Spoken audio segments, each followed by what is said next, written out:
राज्यसभेच्या एका रिक्त जागेसाठी राष्ट्रवादीत वाटाघाटी सुरू. 2 दिवसात राष्ट्रवादीचा उमेदवार ठरणार असल्याची माहिती.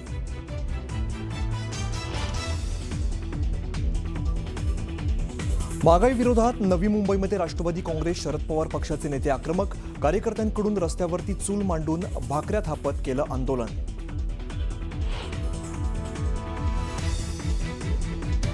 ठाण्यातील बैठकीत संभाजीनगरातील अब्दुल सत्तारांचं बंड शमलं. एकनाथ शिंदे घेतील तो निर्णय अंतिम, सत्तारांची प्रतिक्रिया.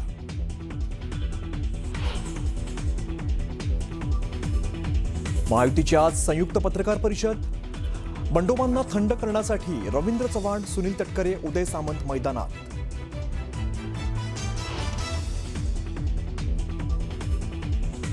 नाशकातील बंडखोरी शमवण्याचे महायुतीकडून प्रयत्न. शिवसेनेचे मंत्री सामंत नाशिकमध्ये तळ ठोकून.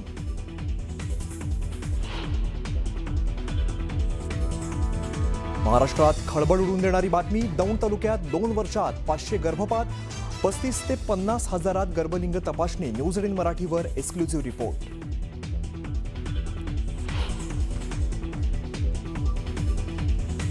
मुंबईतील फेरीवाल्यांचं आज प्रलंबित मागण्यांसाठी राज्यव्यापी आंदोलन. धंदा बंद, चलो मंत्रालय हाक काढणार मोर्चा.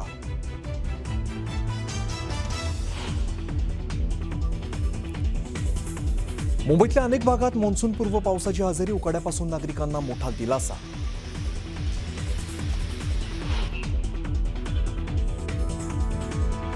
मान्सूनपूर्व पावसातच मुंबईतला अंधेरी सबवे गेला पाण्याखाली. नालेसफाईच्या कामावर उपस्थित झालं प्रश्नचिन्ह.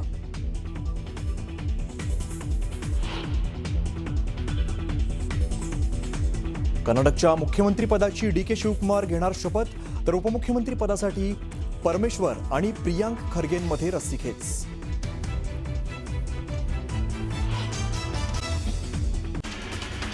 दक्षिण पश्चिम मान्सूनच्या प्रगतीसाठी वातावरण पोषक बनलेलं आहे. परिणामी 4 जूनच्या सुमारास मान्सून केरळमध्ये दाखल होण्याची शक्यता भारतीय हवामान खात्यानं वर्तवली आहे. पुढील 2 दिवसात मान्सून दक्षिण पूर्व अरबी समुद्राचा आणखी काही भाग, लक्षद्वीप बेटे आणि केरळच्या किनारपट्टीवर पोहोचण्याची शक्यता आहे. केरळमध्ये आगमन झाल्यानंतर पुढील 8 ते 10 दिवसात मान्सून महाराष्ट्राच्या सीमेवर पोहोचू शकतो. मुंबई अहमदाबाद बुलेट ट्रेन प्रकल्पातील महत्त्वाचा टप्पा पार करत पालघर जिल्ह्यातील डहाणू तालुक्यातील आंबेसरी गावाजवळील 3ऱ्या पर्वतीय बोगद्याचं खोदकाम पूर्ण करण्यात आलेलं आहे. या बोगद्याचा ब्रेक थ्रू यशस्वीरित्या साध्य झाला असून त्यामुळे महाराष्ट्रातील प्रकल्पाच्या कामाला आणखी वेग मिळालेला आहे. 11वी ऑनलाईन प्रवेश प्रक्रियेसाठी लागणाऱ्या नॉन क्रिमिलियर आणि EWS प्रमाणपत्र सादर करण्यास विद्यार्थ्यांना 3 महिन्यांचा कालावधी देण्यात आलाय. सध्या पहिल्या नियमित फेरीतील प्रवेश निश्चित करण्याची प्रक्रिया सुरू असून अनेक विद्यार्थ्यांकडे आवश्यक ती प्रमाणपत्र उपलब्ध नसल्याच्या तक्रारी प्राप्त झाल्या होत्या. यामुळे विद्यार्थी आणि पालकांकडून मुदतवाढीची मागणी करण्यात आली होती. 12वीच्या असंख्य गुणपत्रकांवर विद्यार्थ्यांचे फोटो नसल्यामुळे शाळांकडून पुन्हा फोटोसाठी प्रक्रिया केली जाणार आहे. राज्य परीक्षा मंडळानं मुंबई मंडळाला याबाबत तातडीनं सूचना जारी केलेल्या आहेत. फेब्रुवारी-मार्च 2026च्या उच्च माध्यमिक परीक्षेत काही विद्यार्थ्यांच्या गुणपत्रक आणि प्रमाणपत्रांवर छायाचित्र मुद्रित न झाल्याचं समोर आलंय.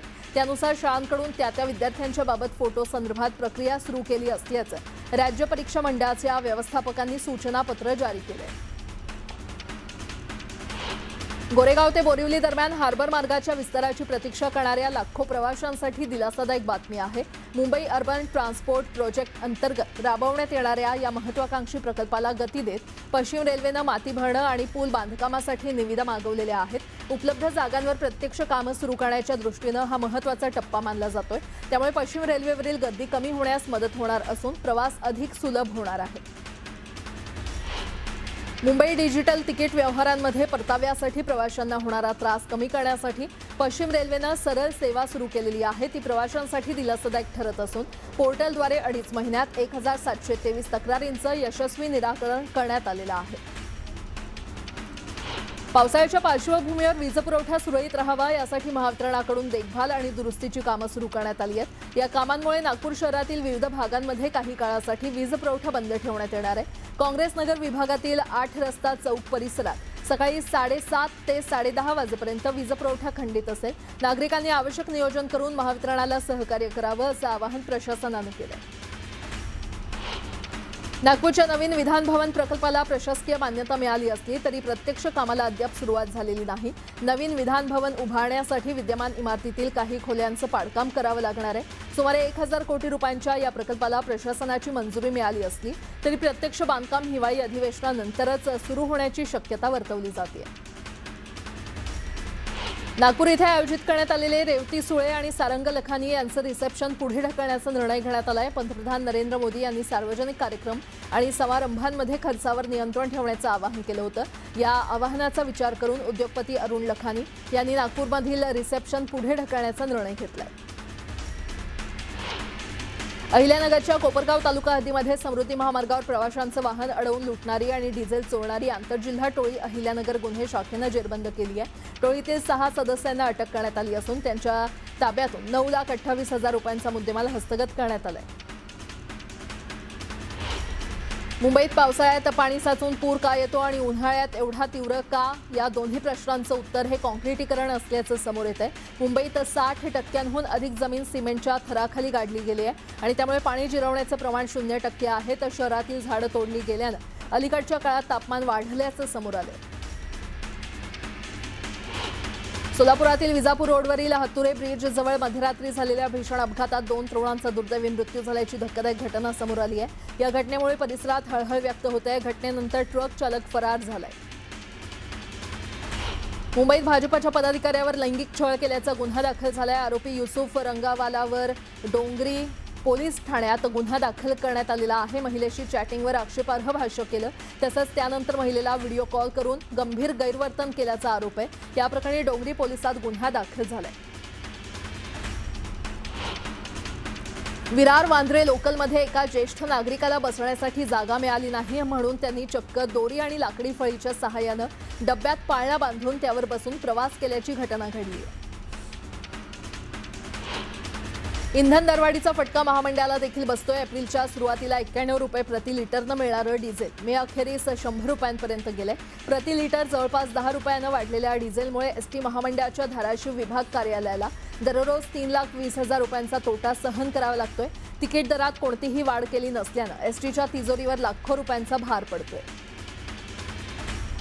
धाराशिवमध्ये निवडणुकीच्या आचारसंहितेदरम्यान कृषी विभागानं शेतकऱ्यांची कार्यशाळा आयोजित करून लाखो रुपयांचा निधी गडप केल्याचा आरोप क्रांतिकारी संघटनेनं केलाय. या घोटाळ्याची चौकशी करावी यासाठी क्रांतिकारी संघटनेच्या कार्यकर्त्यांनी जिल्हाधिकारी कार्यालयासमोर उपोषण सुरू केलंय. मावळमधील दारुमरे ते सांगावडे या सुमारे 2.4 किलोमीटर लांबीच्या सिमेंट कॉन्क्रीट रस्त्याच्या कामावर ग्रामस्थांनी आक्षेप घेत निकृष्ट दर्जाचं काम होत असल्याचा आरोप केलाय. पीएमआरडीएच्या देखरेखीखाली सुरू असलेल्या या कामात नव्यानं टाकलेल्या कॉन्क्रीट रस्त्यावर आवश्यक तेवढं पाणी मारलं जात नसल्यानं रस्त्याला ठिकठिकाणी भेगा पडत असल्याचा दावा नागरिकांनी केलाय. रायगड जिल्हा राष्ट्रवादी काँग्रेस पक्षाच्या विस्तारित जिल्हा कार्यकारिणीची महत्त्वपूर्ण बैठक सुतारवाडी इथे पार पडली. विधान परिषद निवडणुकांच्या पार्श्वभूमीवर प्रमोद म्हसकर यांच्यावर पक्षाच्या पेण विधानसभा मतदारसंघाच्या कार्याध्यक्षपदाची जबाबदारी सोपवण्यात आली आहे. खासदार सुनील तटकरे यांच्या हस्ते त्यांना नियुक्तीपत्र प्रदान करण्यात आलं. गोंदिया शहरातील गोविंदपूर येथील प्रसिद्ध साई मंदिराच्या जवळील एका विद्युत डीपीला रात्रीच्या सुमारास अचानक भीषण आग लागली होती. या आगीमुळे परिसरात काही काळ भीतीचं वातावरण निर्माण झालं होतं. दरम्यान स्थानिक नागरिकांनी सतर्कता दाखवत वेगवेगळ्या मार्गांनी आग विझवण्याचा प्रयत्न केला. मात्र या भीषण आगीत विद्युत डीपी पूर्णपणे जळून खाक झाली आहे. विधान परिषदेच्या सांगली सातारा स्थानिक स्वराज्य संस्था मतदारसंघाची छाननी प्रक्रिया पूर्ण झाली. त्यानुसार या निवडणुकीसाठी 7 उमेदवारांचे नामनिर्देशन पत्र वैध ठरले. सीमा सुनील पोद्दार यांचा अर्ज अपूर्ण असल्यामुळे अवैध ठरवण्यात आलाय. मिरजेत पूर्व वैमनस्यातून तरुणावर 5 ते 6 हल्लेखोरांनी प्रदीप उर्फ शिव अथणीकर या तरुणावर 5 ते 6 अज्ञात हल्लेखोरांनी धारदार शस्त्रानं प्राणघातक हल्ला केल्याची धक्कादायक घटना घडली आहे. मिरज टाकळी रोडवर चांद फ्रूट जवळ हा हल्ला झाला आणि अथणीकर याच्यावर अनेक वार झाल्यानं प्रकृती चिंताजनक असून त्याच्यावर अतिदक्षता विभागात उपचार सुरू आहेत.